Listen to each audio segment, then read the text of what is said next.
Hello friend, Nathan here, and today I'm going to be showing you a few of my favorite chords that I use in my guitar arrangements to give you some ideas to spice up your own arrangements and compositions. And while we're at it, I'm going to see how many music theory nerds I can absolutely trigger along the way. All right, let's get it.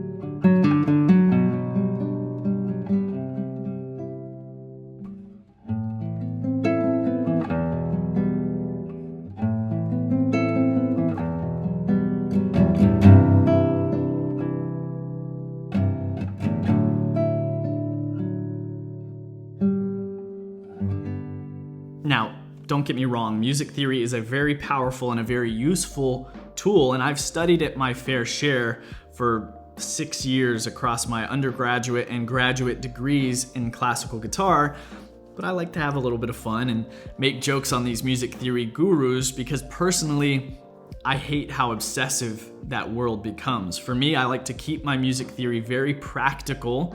It's a means to an end. Again, it's a tool. And I can't stand obsessing over music theory just for music theory's sake. But that's my music theory rant. I just got on that today because as I was planning this video, I wanted to make sure that I labeled every chord correctly, and I stumbled across these forums where everybody's just arguing back and forth on these proper chord naming conventions, and it gets ridiculous. Anyway, all the chords that we're talking about today were featured in the intro, and I picked out some of these chords because I just genuinely love how they sound. They're beautiful chords, but some others I picked both for their sound and for their function, how they can be used and how they can set you up for certain opportunities in your arrangements. First up, we have a beautiful C major 9 chord.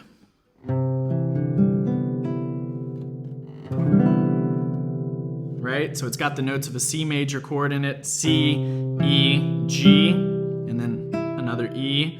Then it has a major 7th with that B, and then a 9th right there with that D, which technically is a 2nd, but again, the music theory nerds told me that if it has a 7th, you have to call it a 9th, or unless it replaces the 3rd, or anyway. Here we are. Now I really like the color that those additional notes bring, the 9th and the 7th, but functionally, this works really well when we're playing a melody up here, further higher up on the fretboard, and we need to play an accompanying C major chord. Playing the C and E right here that are part of the chord already gets us up in that higher register, but then additionally, these open strings that come mainly from the 9th and the 7th, free up more fingers to be able to play other melody notes. So that comes in very crucially when we're having to move around and play those additional melody notes. Freeing up fingers with open strings can be a lifesaver. And so you can kind of hear that in that intro sequence when I was arpeggiating through this chord.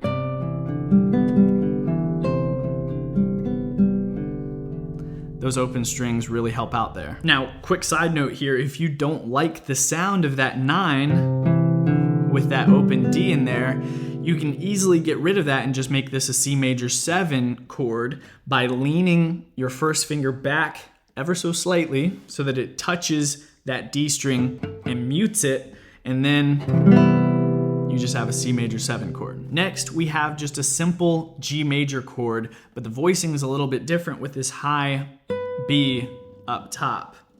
Right? Now I like the big expansive sound of this chord, but for me, this one's mostly about function.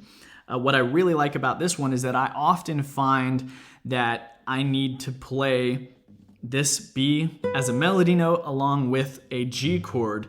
That happens a lot in the arrangements that I make based on the keys that I choose and things like that. So I run into this scenario a lot.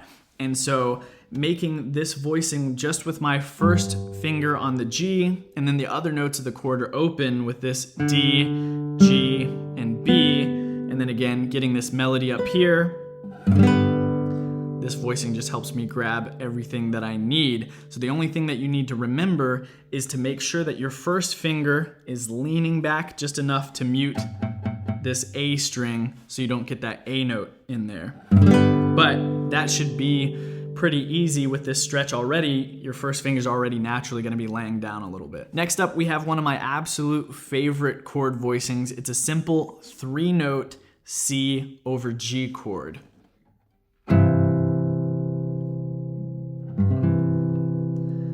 Right? Super simple. It's a triad, 3 notes, C, the 3rd, E, and then the 5th of the chord, G, is in the bass, thus C over G. But I love how deep and warm this voicing is, especially if you compare it to kind of a standard open chord for C major.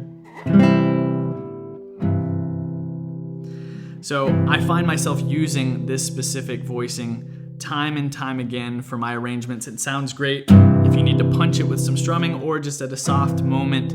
Again, that warmth of those deep tones. And it's a movable triad shape. So this works really well in your arrangements when your chord progression is going from a C to a D. You can take the same triad, move it over 2 frets, and that's a D over A chord. And with this, again, I've seen other videos like this where it's always really complex chord voicings, but for me, sometimes less is more when choosing chord voicings for my arrangements, and this just goes to show I always have loved this sound. And if you go back and look at a lot of my arrangements, you'll see this guy quite often. Now, a very useful and very practical application of music theory that I use in every single one of my arrangements is knowing how to build a chord. Nobody taught me all these different chord voicings that I'm showing you today. I learned the theory behind how a chord is built, and that enabled me to find and build all different kinds of chord voicings and positions for any chord that I needed anywhere across the fretboard. It is so freeing to not have to rely on certain memorized chord shapes when you're arranging or composing, but to be able to build your own voicings on the fly to fit whatever situation or position that you need at any given moment.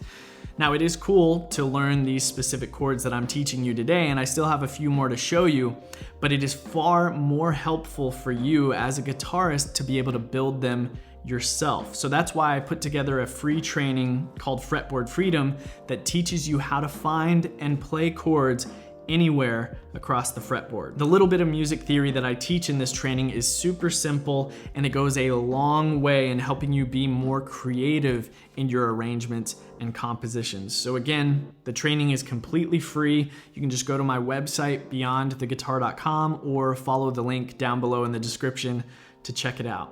All right, this next chord, I got stuck on the name. So it's a B minor chord with a G in it.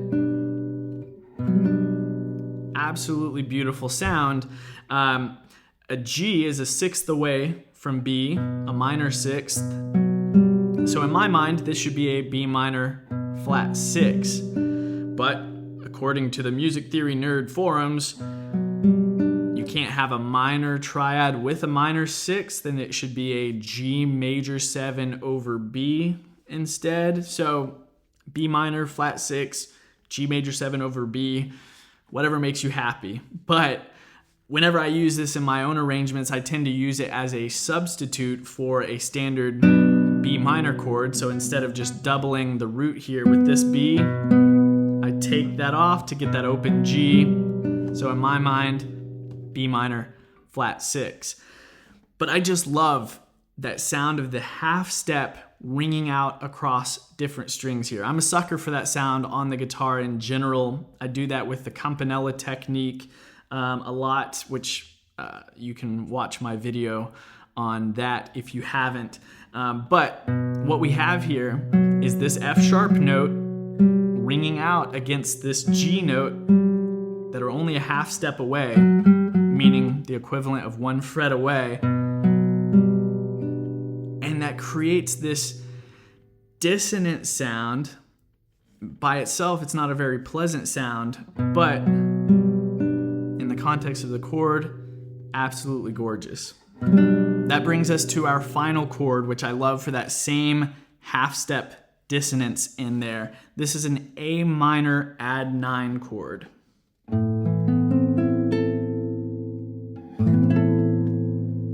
Absolutely beautiful sound.